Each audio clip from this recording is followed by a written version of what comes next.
क्योंकि वो तो सोच लिए थे कि ये तो अब लड़ना नहीं है इनको, तो जब इनको लड़ना नहीं है तो चलो कैसे भी कर लेंगे। लेकिन अब उनके लिए एक बड़ी चुनौती है। हमारे बाजू की सीट है, नरेंद्र मोदी जी चुनाव लड़ते हैं, सारे बड़े दिग्गज उनके यहाँ हैं और घबराहट है, परेशानी है। सारे खड़ियंत्र उसी के लिए थे कि मुझे लड़ने योग्य न रखने दिया जाए। मैं लड़ने योग्य भी हो गया और गाजीपुर की जनता इतने मूड में है कि इस बार सारा रिकॉर्ड टूट जाएगा, कैंडिडेट चाहे जिसको लाए, क्योंकि जुल्म अत्याचार तो सरकार अपने तंत्र का दुरुपयोग करके कर सकती है, लेकिन ये जो जनता है, ये जो गरीब लोग हैं, ये हमेशा सत्य के पक्ष में खड़े होते हैं। और देख लीजिएगा गाजीपुर का अंदरूनी रहस्य यही सामने आएगा कि ये अंदर की बात है, गरीब हमारे साथ है और चुनाव का परिणाम गाजीपुर का मोदी जी को शर्मिंदा करेगा। लड़ रहे हैं बगल में वो भी, हम भी लड़ रहे हैं, देखिएगा। लाए कैंडिडेट, पहले लाए। 400 के पार जा रहा है। हाँ भैया, वो लोग 400 के पार है, यहाँ 80 में 80, लेकिन पूर्वांचल में औकात नापने भर है हम। हाँ बीजेपी का और 4 भैया एकदम चकाचक है, उनकी सारी गिनती सही है, लेकिन आप एको बार मत पूछिएगा कि जब आप 370 पा रहे हैं और के बाद 40 तो 30 तो पा रहे हैं, तो क्या जरूरत है जो आपको कह रहा था कि कटोरा लेके भीख नहीं मंगवा दूंगा तो असल बाप का बेटा नहीं, कहने वाला था कोई? कहाँ है? क्यों उसके चरणों में गिरे? क्या जरूरत है संजय निषाद को? क्या जरूरत है जिसको आप कहते थे कि ये परिवारवादी पार्टी है, चौधरी चरण सिंह के से शुरू हुई, उनके बेटे अजीत सिंह पे आई, उनके बेटे जयंत चौधरी पे है, आज जयंत चौधरी के चरणों में बैठने की क्या जरूरत है? अगर 400 के पार है तो नीतीश कुमार के लिए तो दरवाजा बंद था, लेकिन दरवाजा खुल कैसे गया? अगर 400 के पार का सवाल है तो चाहे उपेंद्र कुशवाहा हो, चाहे जीतन राम मांझी हो, ये क्या हो रहा है? एक तरफ नीतीश कुमार और दूसरी तरफ मोदी जी के हनुमान पासवान साहब। तो ये सब एक बात है कहने की, दिखाई नहीं देते, क्योंकि निराश हो गए, मायूस हो गए हो कि इस दौड़ और रियाज का कोई मतलब नहीं है, ये सरकार कोई सर्विस देने वाली नहीं है। लोकसभा चुनाव में भी क्या समाजवादी पार्टी भी इस पर मुखर है? और देखिए, अभी हम लोग उस तरफ नहीं जा सके, हम सब मरमाहत हैं। हमारे परिवार का एक हीरा निकल गया है और मीडिया के भाई सरकार की मंशा के अनुसार जितनी गंदी संज्ञा देके मुख्तार अंसारी को पुकार ले, जितनी बुराइयां उसके नाम से लिख दें, लेकिन गरीबों के दिलों पे उसका राज था।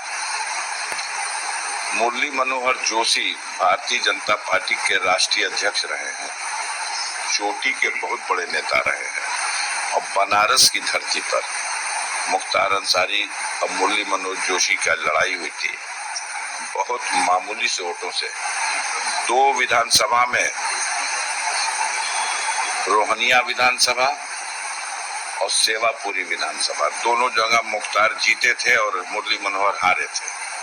शहर जब आया तो शहर में कैंट मुरली मनोहर जोशी को जीतना था, जीते, लेकिन उत्तरी दक्षिणी उस समय एक समद साहब एमएलए होते थे सपा के, और वो सारी ताकत लगा दिए लोग, नहीं तो एक सीट उत्तरी हम लोगों को और लीड होनी थी, वो हमारी लीड नहीं हो सकी। और 1 बजे के बाद जो कांग्रेस पार्टी के उम्मीदवार थे, राजेश मिश्रा या और भी जो कोई उम्मीदवार थे, ये लोग खुद ही कहने लगे फुल कोड दे दो, फुल कोड दे दो, नहीं जीत जाएगा मुख्तार।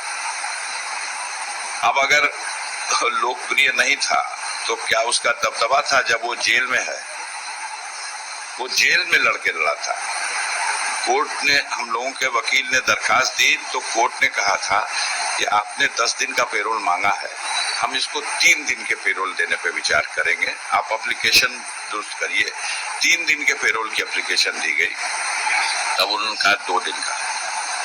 बहस सुन के जजमेंट रिजर्व किया, 2 दिन का पेरोल मिल गया होता तो मुरली मनोहर जोशी सब होने के बाद भी हार जाते।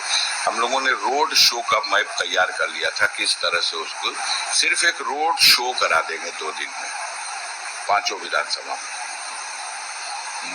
घोसी लोकसभा क्षेत्र अपने जमाने के कद्दावर नेता रहे हैं कल्पनाथ राय, काबीना मंत्री रहा करते थे, श्रीमती इंदिरा जी के बहुत खास मंत्रियों में से थे। काबीना मंत्री कल्पनाथ राय के खिलाफ 1995 में मुख्तार इसी घोसी लोकसभा सीट से चुनाव लड़ गया और 3 विधानसभा में उनको हरा दिया। उस समय सगड़ी भी इसी में था और हारे कहाँ, मऊ सदर से हार गए। मऊ सदर विधानसभा में और गोहना मोहम्मदाबाद में वो हार गए और 3 जगह जीत करके भी उनके मुकाबले 12,000 वोट से हार गए, जेल में थे। और कल्पनाथ राय बहुत बड़ी हस्ती थी उस धरती के लिए।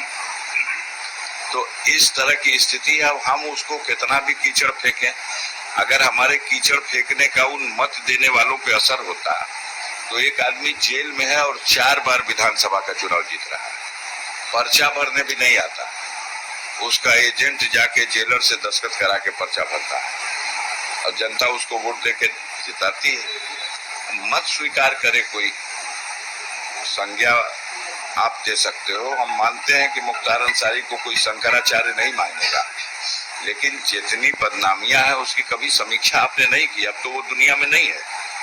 हम आपको कहते हैं और साधारण ढंग से कहेंगे तो आप उसे गंभीरता नहीं लेंगे, इसलिए चुनौती देके कहते हैं मीडिया को कि अब तो मुख्तार मर गए, कहानी बंद। लेकिन आज की डेट में जो आप रोज लिखते थे कि 60-65 मुकदमे उसके खिलाफ हैं, आप सिर्फ इतना मांग लो कि जो जितना भी 60-65-70 जितना मुकदमा बता रहे हो, इनमें कई मुकदमा ऐसा है जो मुख्तार के जेल में जाने से पहले का उसके ऊपर है। मान लीजिए आज की डेट में 99% वही मुकदमे हैं जो मुख्तार जेल में है और जेल में रहने के दौरान उसके ऊपर बाहर से लिखे गए हैं कि मुख्तार ने साजिश करके ये कर दिया, ये करा दिया, ये कर दिया, ये करा दिया, ये। तो भाई आपकी कागज है, आपकी सरकार है, आपकी कलम है, जो चाहे लिखवा दो। जेल में एक आदमी है 18.5 साल हो गया लगातार, 25 अक्टूबर सन 2005 को जेल में गए, अब 6 महीना बाकी है 25 अक्टूबर को, 18.5 साल। और इसके पहले 2 बार में और मिला के वो 3.5 साल और जेल में रहे।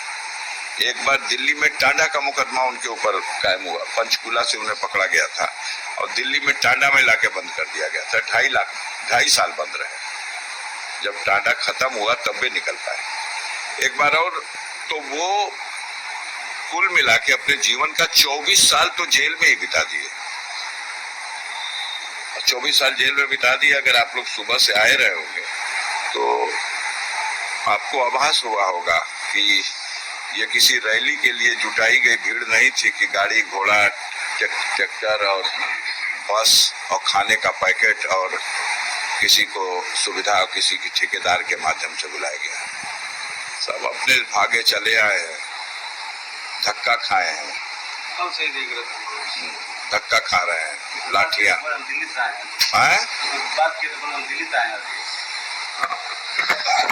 कहाँ से इतना दुख हमें है, उससे भी ज्यादा दुख गाजीपुर के पूर्वांचल के गरीबों में है। और लोग जिस तरह के घटनाक्रम में मुख्तार अंसारी को खत्म किया गया, रास्ते से हटाया गया,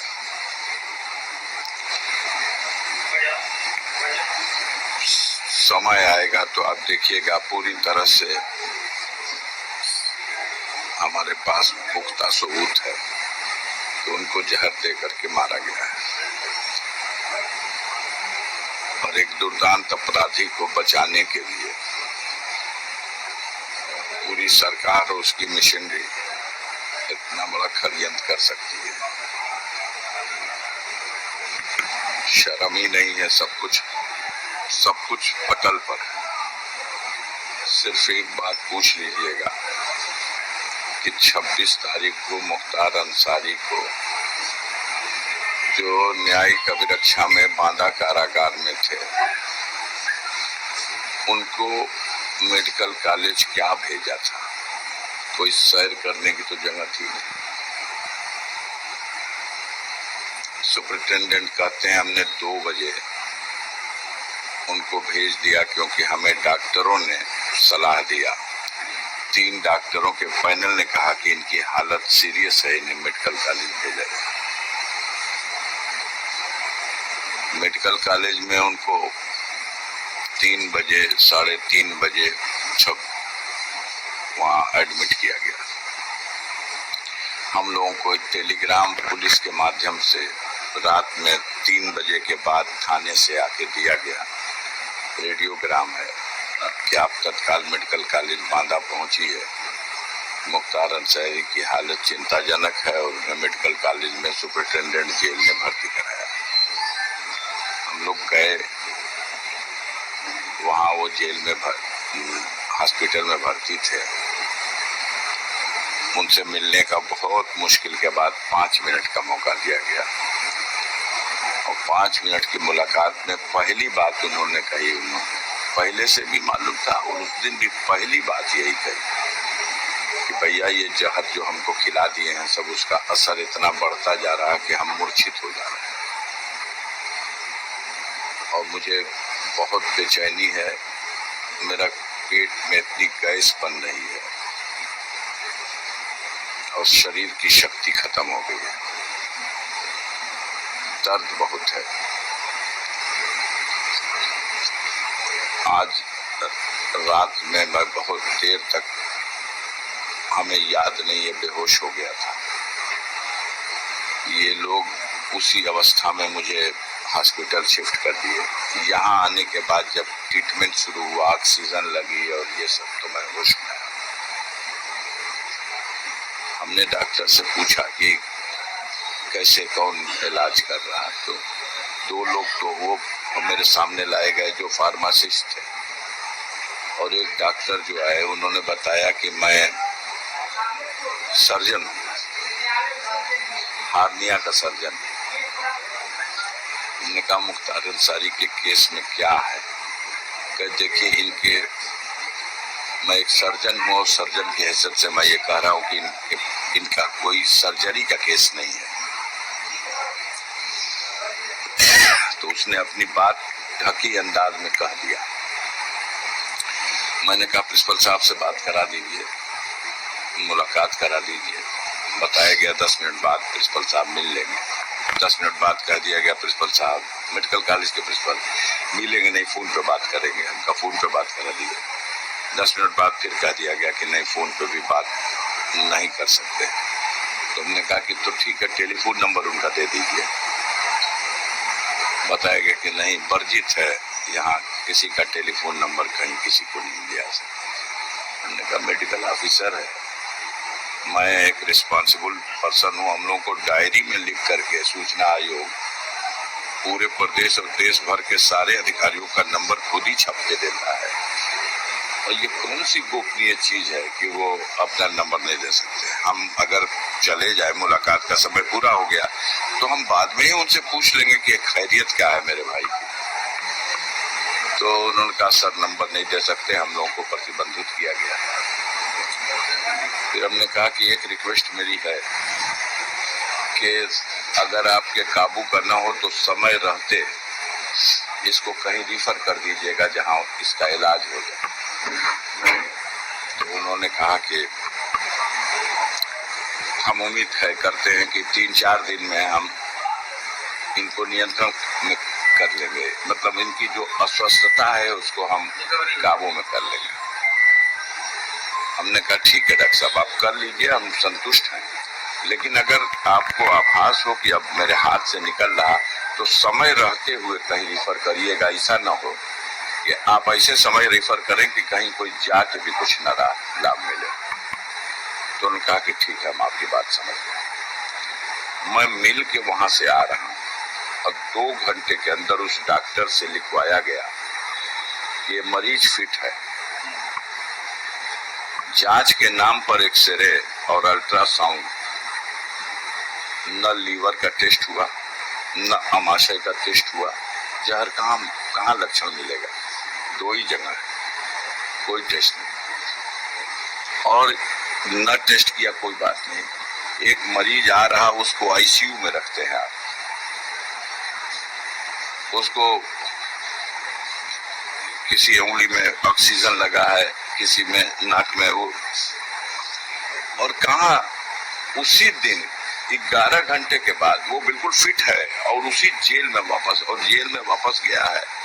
तो न वो अपने पलंग पर बैठ सकता था और न पैरों पे खड़ा हो सकता था। उसको व्हील चेयर में डाल के डगरा के चढ़ा दिए सब लोग। और ये जो 24 घंटा वहां रहे, फिर उन लोगों ने मीडिया को ब्रीफ किया, सूचना आयोग के लोगों ने, कि मुख्तार बिल्कुल फिट है, सारे जांच से वो कोई कमी नहीं, किसी चालाकी से इस तरह का एक कोई ड्रामा रचा गया था उनके बीमार होने का। ऐसा ड्रामा किसी के घर से तो एडमिट होने गए नहीं थे, हॉस्पिटल ने एडमिट किया है। और अगर वो ड्रामा था तो 24 घंटे बाद जो कुछ हो गया, ये क्या था? उसके ट्रीटमेंट का कुछ जो लाभ मिला, उन लोगों को शक हुआ कि ये तो बच गया है, हम लोग तो लास्ट स्टेज समझ के भेजे थे, तो बच गया, इसको फिर ले गए, फिर ले जाके इतना लॉस कर दिया। जो घटना हुई है उसी दिन 3:30 बजे उसने, लगभग 3:30, 2-4-5 मिनट आगे, उसने अपनी बहू से फोन पे बात की है और अपने बेटे से भी बात की।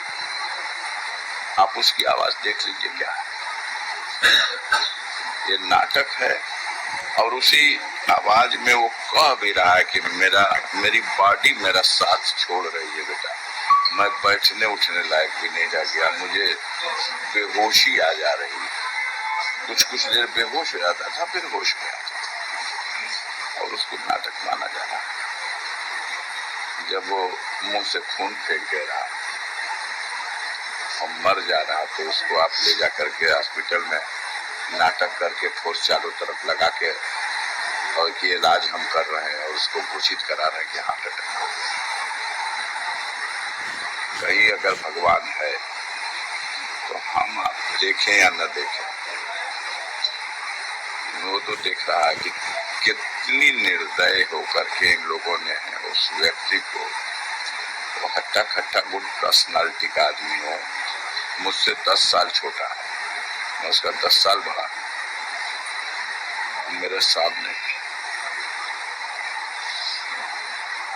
पूछा ना सर, क्या सरकार मनमानी पर है? किसी को अगर ये नियमानुसार लग रहा है तो लगे। आम जनता तो इसे मान रही है कि बिल्कुल मनमानी करके, दुरुपयोग अपने अधिकार का करके, साजिश करके दुर्दांत अपराधी को बचाने के लिए इनकी हत्या की गई। इसका राजनीतिक लाभ थी। अब अभी राजनीतिक लाभ तो क्या मिलेगा उनको, तो